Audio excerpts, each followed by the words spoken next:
One of the things that I can't help but call attention to is the fact that somehow or other Hawarden High School during this period of the 1920s was considerably ahead of its time in a number of respects, at least as my subsequent experience with various elementary and secondary schools in Michigan, in particularly Illinois and Indiana, and states like that is concerned. We had some degree of shop program in the 1920s. Oftentimes we had a wood shop. We had some experience with drafting and drawing, and the school was too small to furnish a lot of shop equipment, but we did get quite a lot of equipment and quite a lot of woodworking equipment. Some of the instruction was very good, some of it was just so-so, but it was way ahead of many schools that I later worked with, particularly in Indiana and Illinois, in the 1950s and the 1960s. We had an excellent home ec program in the 1920s. Hawarden had a high Y for the boys and a high try for the girls. Some years later, I had occasion to become quite well acquainted with several YMCA officials who at first simply would not believe that we had had a high Y organization and a high try organization back in the 1920s. They were dating all high Y and high try organizations from much larger communities in the late 1930s or 1940s or 1950s.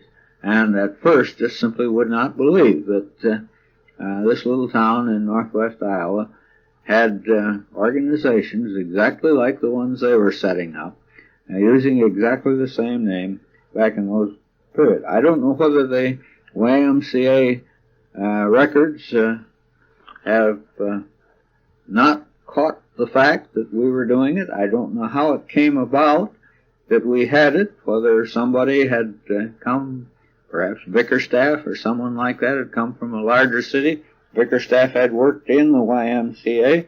Perhaps he was the man who introduced the concept to us.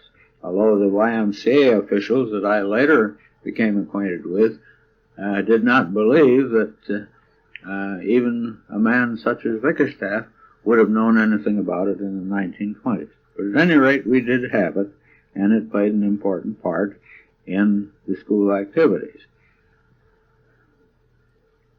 Changing the pace a little bit, I think we'll mention a few of the Halloween pranks that were pulled in the old stone high school. Some of them were kind of amusing, kind of clever.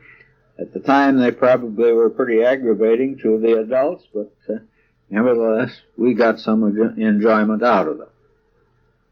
I was usually in a younger group than those that participated in this sort of thing and simply saw the results of them the next day, but we did enjoy the activities and the results of them just the same. I remember on one occasion a bunch of boys got into the old stone high school, got up in the lath and plaster, or the ceiling, which was coated with lath and plaster, and on the top of it, got up over the assembly room and bored little holes in the plaster and dropped cord down to which boys attached bags of peas and beans. These were then brought back up to the ceiling and tied there, and the holes were covered over so that they could not be seen from the dark interior above the assembly room, and left there. The intent was, I don't think it worked out in practice, that the next day some of the boys would use bean shooters or pea shooters or something of that sort. I never did know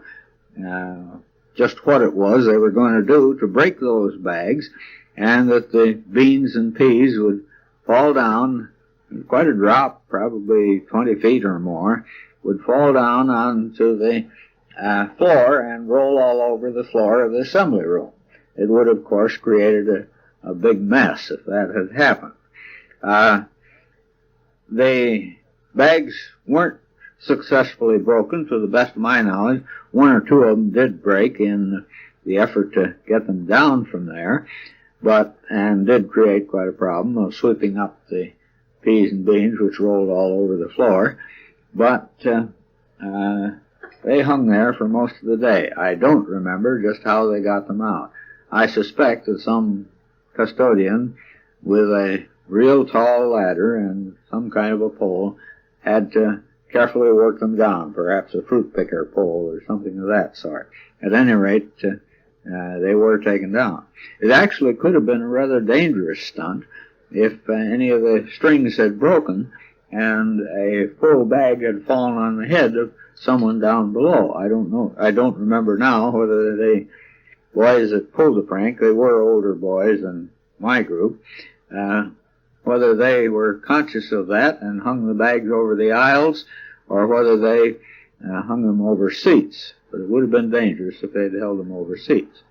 On another occasion, some of the older boys got a calf, pretty good sized calf actually, and worked it up the stairways and the ladder and so on into the belfry of the old stone high school. Now, that belfry at the landing where the bells were was, if I remember correctly, somewhere around 80 feet above the ground level.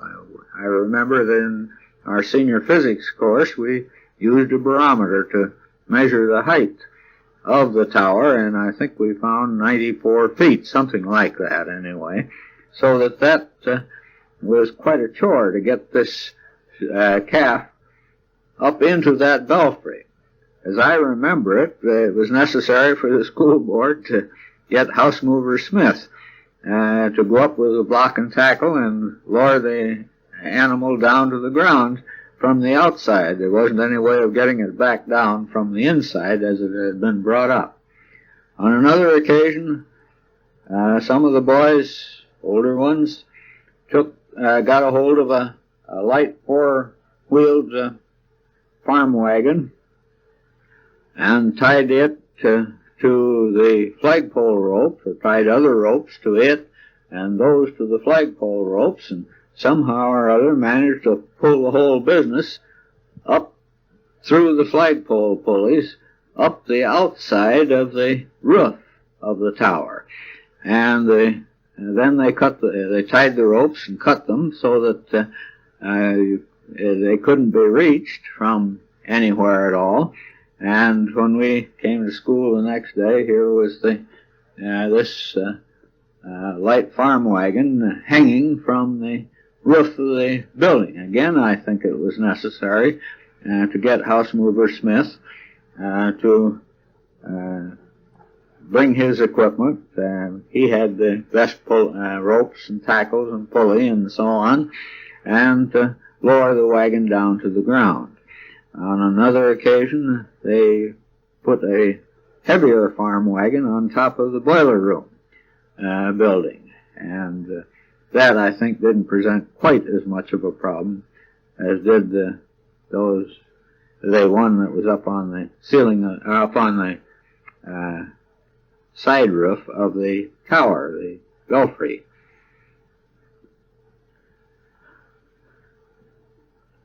In the 1920s, at that time, we had no gym.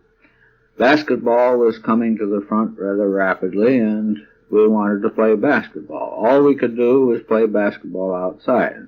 I say we, of course, being a small fellow, there wasn't much use in my trying to be a part of the basketball picture, but I was just as much interested in it as any of the others.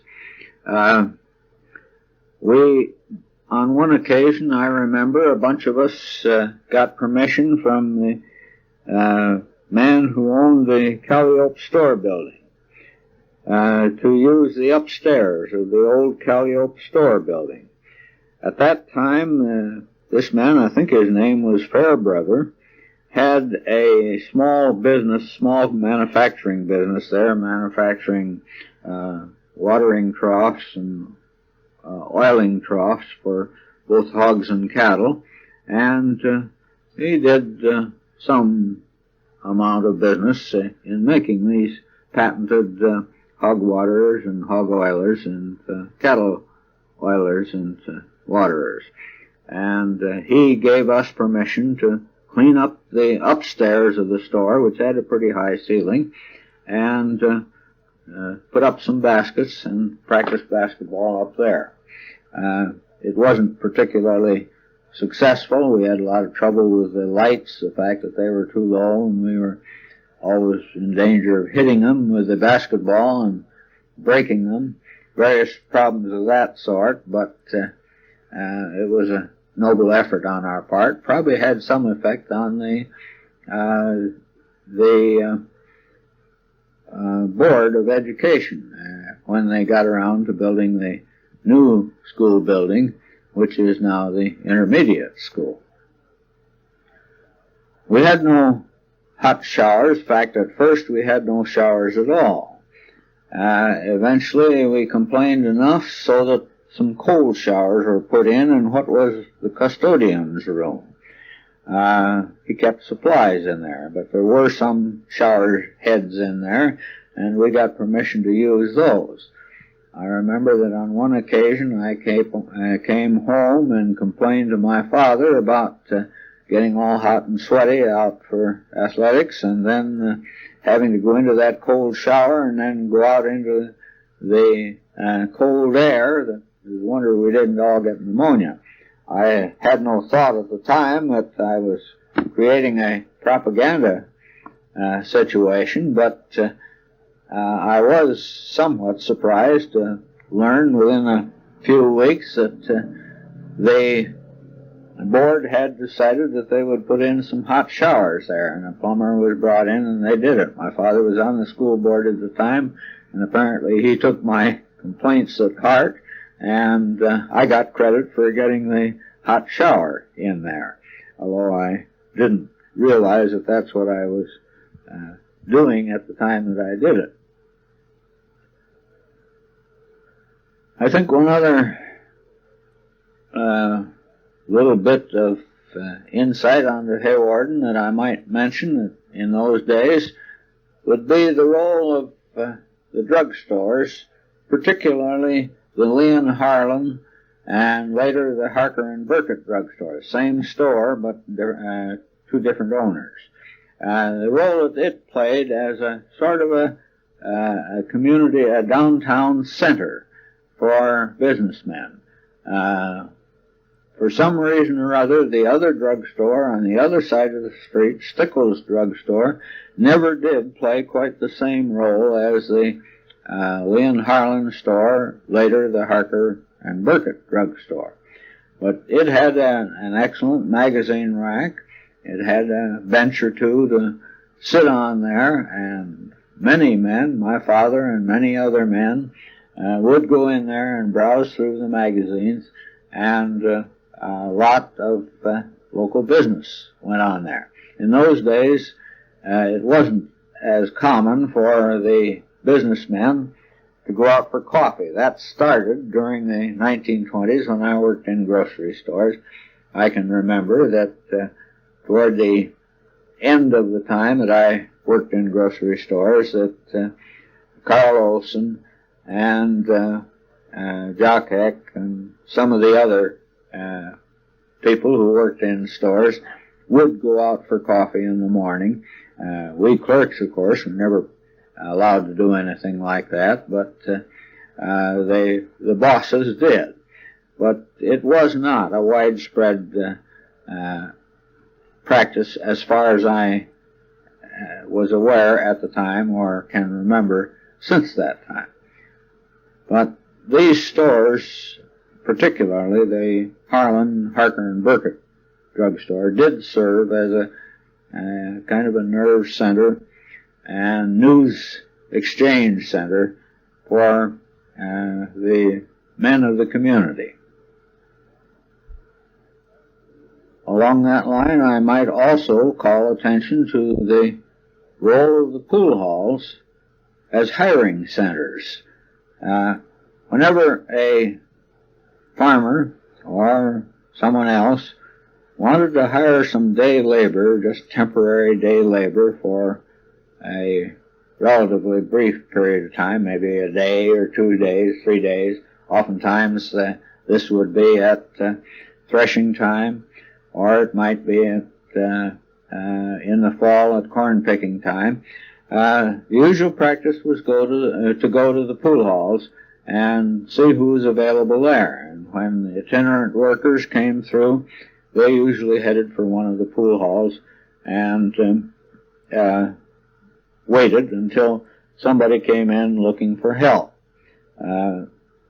I can remember going in with my father on several occasions to a pool hall across the street from where our store building was located when he was looking for help. It did play an important role. Still another center that played a significant role in the community were the grain elevators. I don't think I fully realized in my boyhood, and I suspect that a great many people in Hawarden did not realize, that the grain elevator was as vital an institution and necessary an institution and as much of a key institution as it really was in the community. But it was the grain elevator that provided much of the market information. Of course, when the radio came along, later the TV, this provided a good deal of market information. But it was the grain elevator that supplied much of the information that the farmer marketing his crops needed to help him make his decisions as to what he was going to do about his grain, whether he was going to store it, whether he was going to sell it, or just what he was going to do. And I remember there was some competition between the various grain elevators.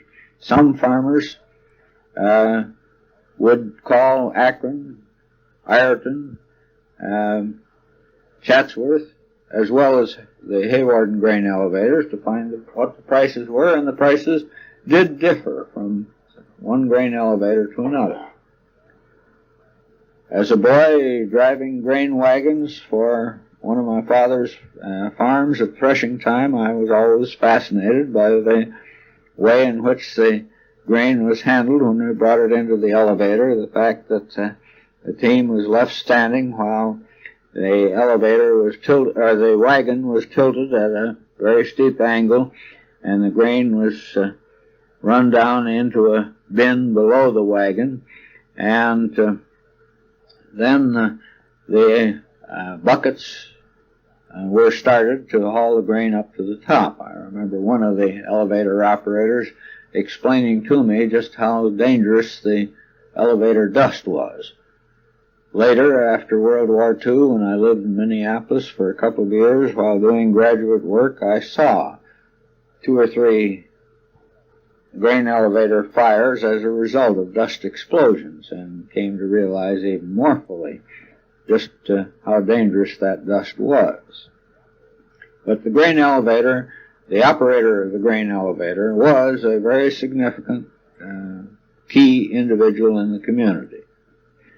I don't know just what has taken his place today, or whether anyone other than the market information that comes out by way of TV and newspapers, magazines, is what does it today.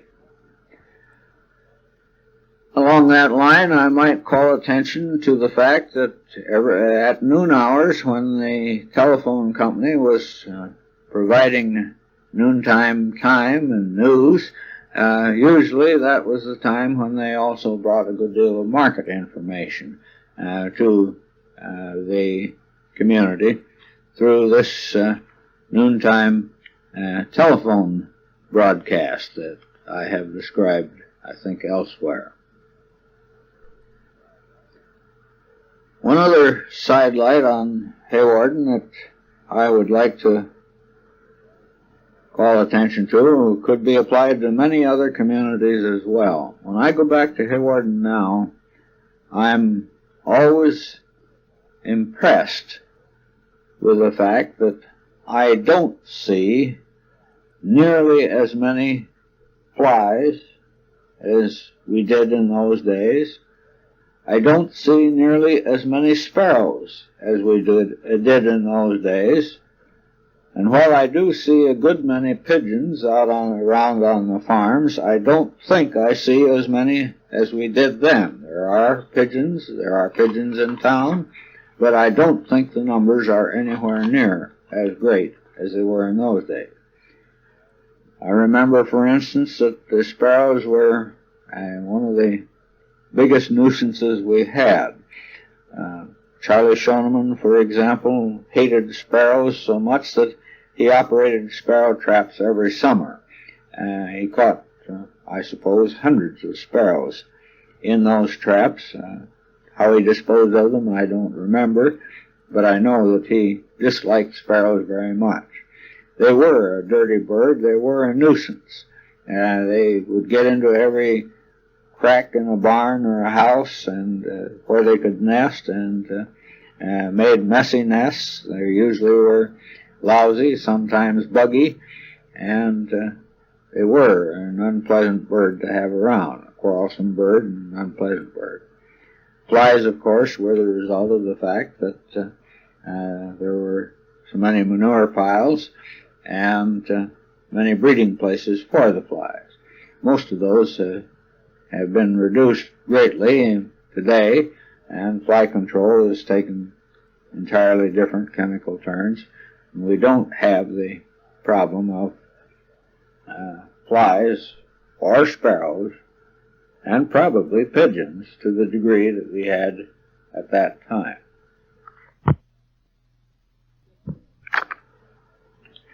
Shifting the scene somewhat again, I think I will take up some topics that have to do with health customs of the 1910s and the 1920s and the early 1930s. I've asked several people when I've been back in Hawarden if they remember where the pest house was. I don't remember where the pest house was. I know there was one. I think that at one time it was over near where the present historic stagecoach house is, but I may be wrong on that. It may have been down by the Boyer house somewhere, or it may have been up in the brickyard area, and it may have been someplace else. I cannot remember with accuracy where the pest house was. I don't think it played very much of a part in my life by the 1920s, or in the life of the community by the 1920s, but I think there still was a pest house.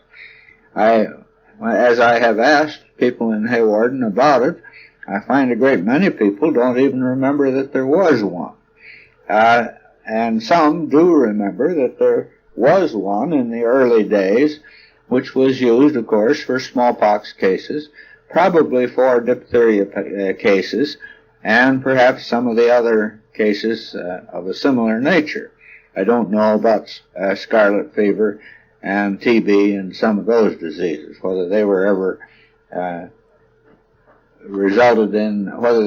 resulted in people being sent to the pest house. But smallpox was a common reason for someone being isolated in the pest house.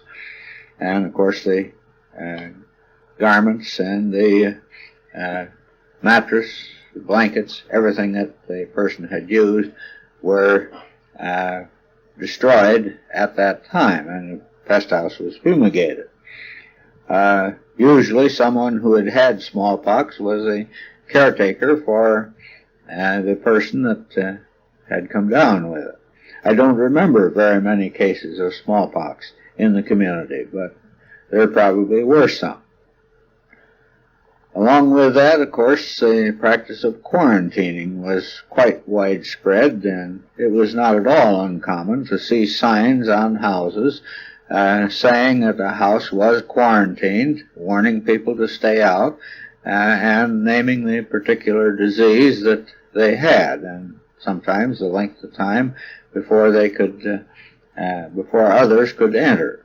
I remember it was regarded as quite a serious thing to be quarantined, because some even went so far as to simply bring the food supplies and things of that sort out on the front lawn, and then after they had left, someone from the family came out and picked them up.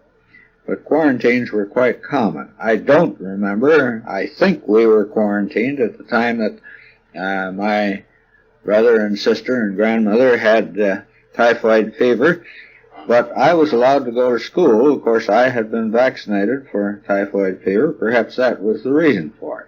We may not have been quarantined for that. I think only once or twice was our family quarantined, but there were times when it was. Whooping cough was, if I remember correctly, a common reason for being quarantined. I don't think smallpox and mumps and measles and those things were, although I suppose today they would be regarded as more serious than they were then. I do remember that there was one boy that came down with tetanus and died from it. He lived up near where Leon Harlan lived, and across from where Andrew Ring's home was. I don't remember the name of the family, but there was a case of tetanus there. Dr. Madsen, a veterinarian, told my father one time that he realized that in treating a horse that he had gotten exposed to tetanus, thought he was coming down with it, recognized the early symptoms of it, and gave himself what would be even massive doses for a horse, and felt that he had saved himself from getting any more seriously ill by the treatment that he gave himself. When my sister had polio, I am sure that we were not quarantined at that time. As a matter of fact, almost nothing was known about polio in the community. I remember my father sent away for a book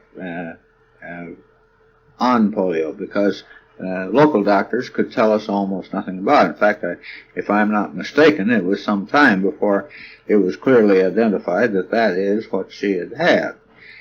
TB was usually not isolated and or quarantined or anything of that sort, regarded as a serious disease, but not treated as infectiously as it was later on. I don't remember whether we had TB patch tests or not. I think those came a bit later, but it's possible that we had TB patch tests during that period of time. I suppose somewhat related to this is a question of funeral wreath practices. It was the custom, whenever someone died in a family, to hang a funeral wreath on the door of the bereaved house. Usually the wreaths were black for men, and I think they generally were purple for women, if I remember correctly. Sometime or other in the Depression years or after, the practice died out and is, I don't think it's ever seen anymore. Of course, the funeral home has come in and taken the role of the home as the place where the wakes were held and visitation was held during the period between the death and the funeral service.